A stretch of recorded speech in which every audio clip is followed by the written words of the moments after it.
Carlos, ¿cómo se llamaba? ¿Cómo se llama? Ispac. Así me ha dicho que le llama la gente. ¿Qué te ha dicho? ¿Qué le ha dicho? Que contigo no. Dicho. Pero no a mí solo. Delante de la cuadrilla, ¿tú te crees? Yo que siempre he sido un tío bastante bien preparado, bien formado. Bueno, fíjate, tú me estás viendo. Y ahora de repente Spock, tócate los cojones, te dice que no. Bueno, no solo te dice que no, te dice, contigo no, bicho.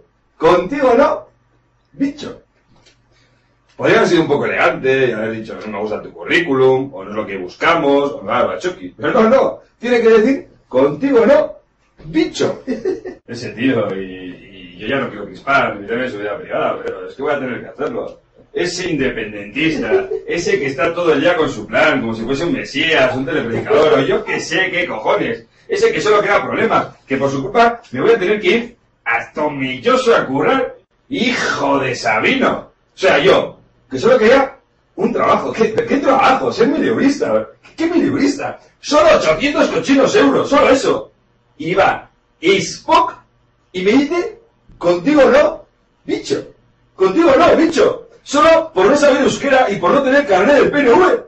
Tócate los cojones, Mariloli. Tócate los cojones.